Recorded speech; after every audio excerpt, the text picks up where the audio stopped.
Saúdo o povo de Deus com a paz do nosso Deus e Pai, e com a paz do nosso Senhor e Salvador, Jesus Cristo.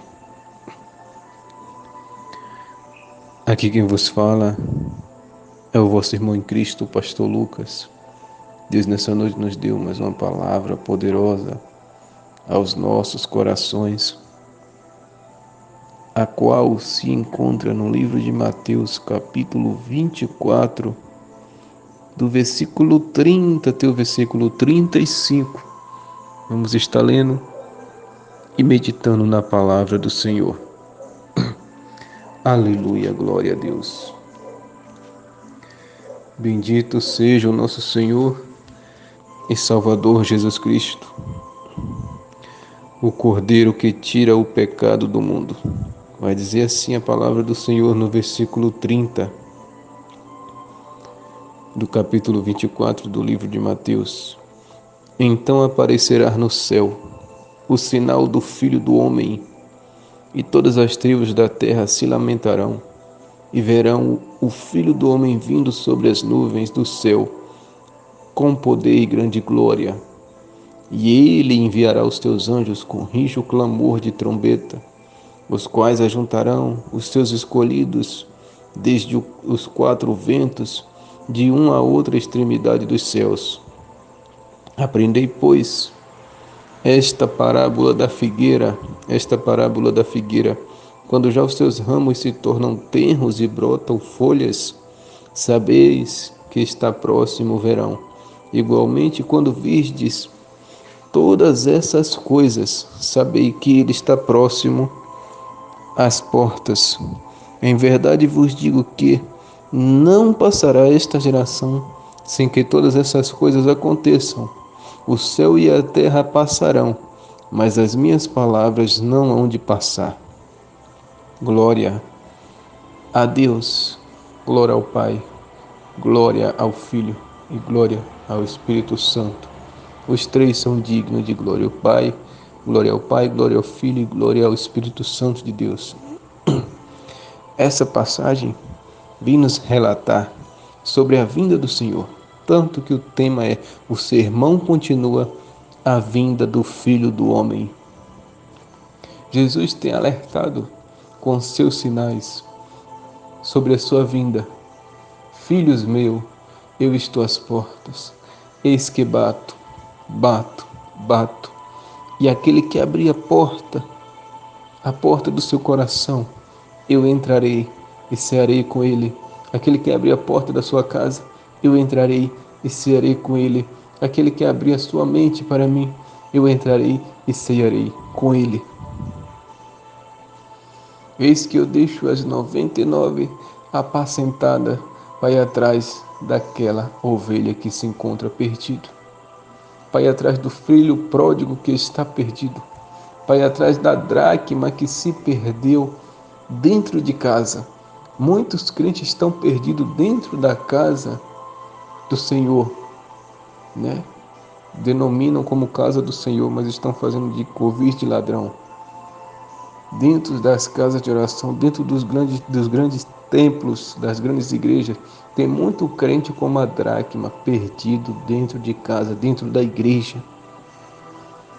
E precisa de alguém que varra a casa, que tire a sujeira para encontrar a dracma que está perdido. E esse alguém é Jesus, que limpa a casa, que tira a sujeira, que deixa a casa limpa e adornada para o Espírito Santo habitar. Mas se não vigiar e o Espírito Santo sair daquele corpo, daquela casa, e o inimigo que estava rodeando por lugares áridos e frio volta e acha a casa limpa e adornada e entra e faz morada de novo naquela casa. Assim é a pessoa que se desvia dos caminhos do Senhor, o que está até na casa do Senhor, na casa do Senhor, mas não vive a sua palavra. O inimigo acha aquela casa limpa, vazia, adornada e vai e faz morada novamente. E ele foi sozinho e agora ele volta com 7 piores do que ele para habitar naquela casa. E o último estado dessa pessoa é pior do que o primeiro estado. Mas Jesus é representado por aquele que recebe o filho pródigo de volta, por aquele que vai buscar as ovelhas e por aquele que limpa a casa até achar aquela dracma perdida, aquela pessoa que se perdeu dentro da igreja. Ele tem avisado: o meu povo encontra-se dormindo, numa sonolência, preocupados com afazeres, com dívidas, com o dia de amanhã. Quando na sua palavra ele nos diz: não vivais ansioso por causa de nada. O apóstolo Paulo também falou a mesma coisa. A gente não viver ansioso por causa de nada, mas em tudo apresentarmos as nossas petições diante de Deus, em oração, em súplicas e em ações de graça. E Jesus, da mesma forma: não andeis ansioso, solícito por nada. Aleluia. Não se preocupeis com o dia de amanhã, porque o Deus Todo-Poderoso que cuida dos pássaros e das flores do campo também cuidará de vós, que são mais importantes do que os pássaros e do que as flores do campo. Aleluia. Mas ele tem avisado através das chuvas, através das grandes secas, através da terra abrindo em alguns lugares. Em Maceió mesmo a terra está abrindo, engolindo as casas. Tsunamis pequenos em alguns lugares, mas assim, até no Brasil já está tendo umas ondas pequenas de tsunami. No Japão, um terremoto destruiu praticamente uma cidade inteira. O que está faltando mais para a humanidade se arrepender e entender que o Salvador da humanidade está voltando para cumprir a promessa que ele fez no livro de João para nós? Não se turbe o vosso coração. Crede em Deus e crede em mim. Na casa de meu pai há muitas moradas. Se não fosse assim, eu não teria dito: eis que eu irei e voltarei. Irei para preparar morada para vós e voltarei para buscar-vos, para que onde eu estiver, vós estejais comigo. Ele disse: não se turbe o vosso coração, não perturbe o coração pelas coisas deste mundo, não. Buscai o meu reino em primeiro lugar e a minha justiça, e as demais coisas eu acrescentarei, o Pai acrescentará. Porque tudo aquilo que pedindo em oração, crendo, recebereis. Se dois de vós concordarem acerca de algo que pedirem, assim o Pai fará. Então o segredo é ter a oração, o jejum e a leitura da palavra. Essas três coisas não podem faltar na nossa vida. Aleluia. A leitura da palavra e o jejum e a oração é muito importante, não pode faltar. Porque o que nos fortalece, o jejum mortifica a nossa carne, o nosso eu, a nossa vontade fica de lado quando estamos jejuando. A palavra nos ensina como devemos andar no caminho do Senhor. E a oração faz a gente falar diretamente com Deus, diretamente com o trono do Pai. Porque agora o véu foi rasgado quando Jesus morreu na cruz do Calvário. O véu do templo foi rasgado e agora nós temos acesso livre, acesso direto para com o Pai.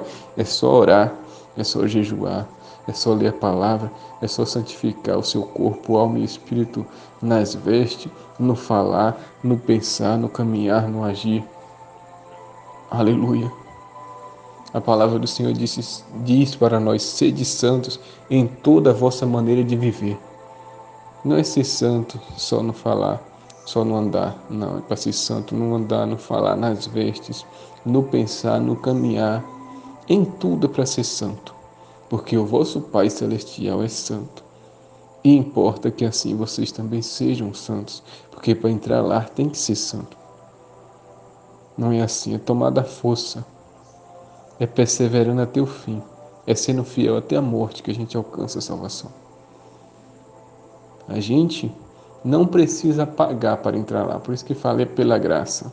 Não precisamos pagar, mas temos que lutar pela nossa salvação, porque é tomada a força. Jesus mesmo falou para os seus discípulos, e para nós ele fala também: o céu é tomada a força.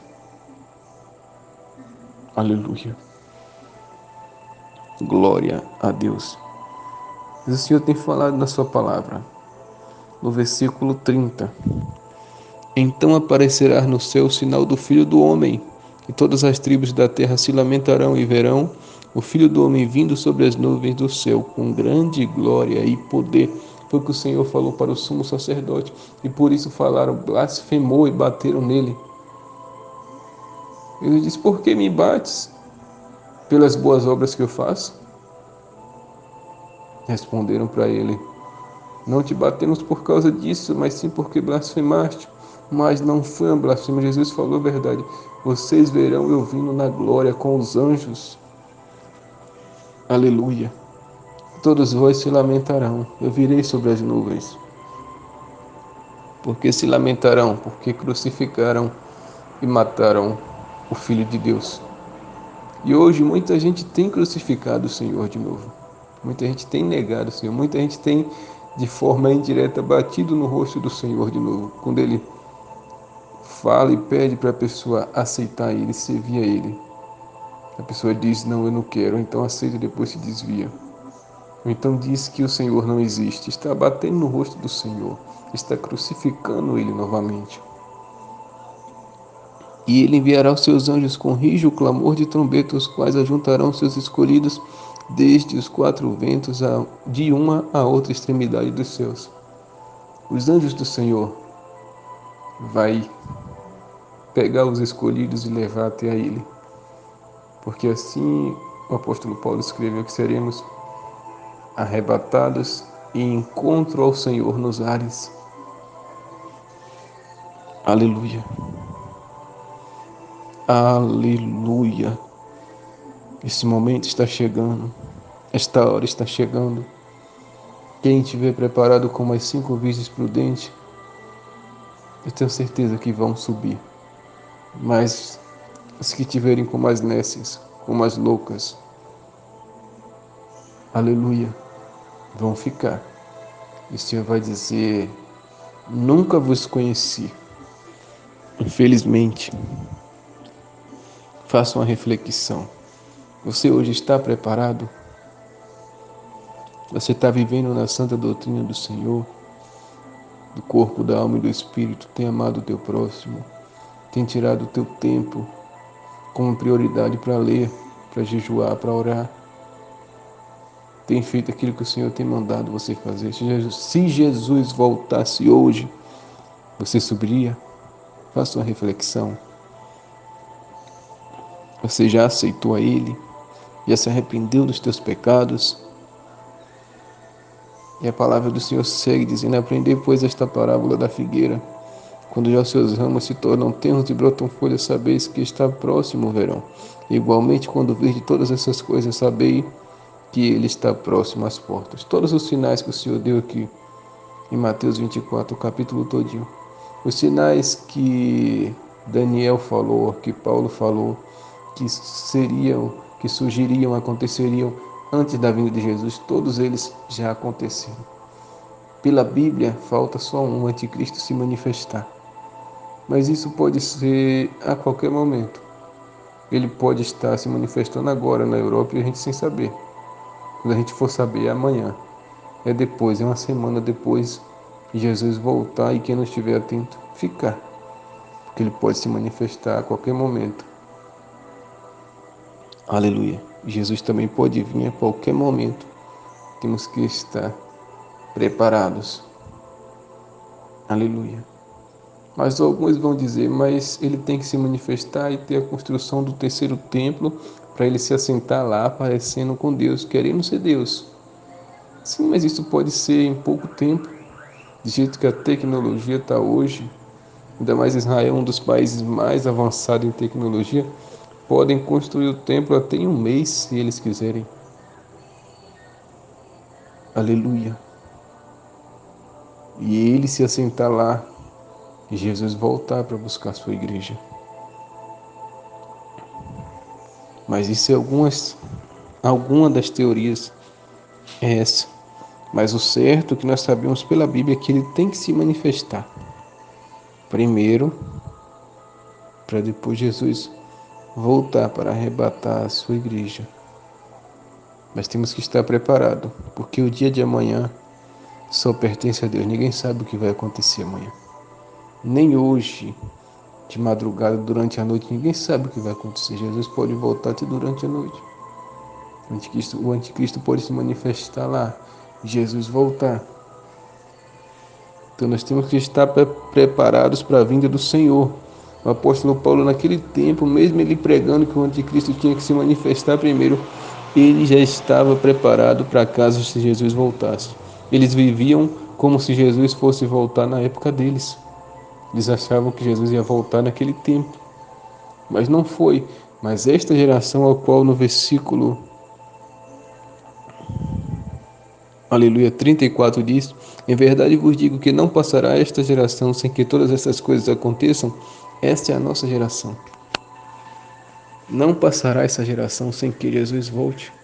A geração da figueira que vive em média 70 anos. O ser humano vive 70 anos. E a média que o ser humano vive hoje é essa mesmo, de 70 anos em média. Ele diz no final: O céu e a terra passarão, mas as minhas palavras não hão de passar. O Senhor falou que viria buscar a sua igreja e ele vem. No tempo certo, no dia certo, no momento certo, ele vem, mas ele tem avisado pela boca de milhares de pessoas que já está tudo preparado, que ele está às portas, como ele disse na sua palavra. Quando tudo isso acontecer, sabeis que ele está às portas e que qualquer momento ele vem. Então que a gente esteja preparado para subir com o Senhor e ter um encontro com ele nos ares e morar com Deus Pai, com nosso Senhor Jesus Cristo, no céu e onde ele estiver eternamente. Jesus nos prometeu no livro de Apocalipse, que nós seremos como coluna na casa do Senhor. O que quer dizer isso? Que estaremos na casa e na presença do Senhor eternamente. Que Deus vos abençoe. Em nome de Jesus, amém.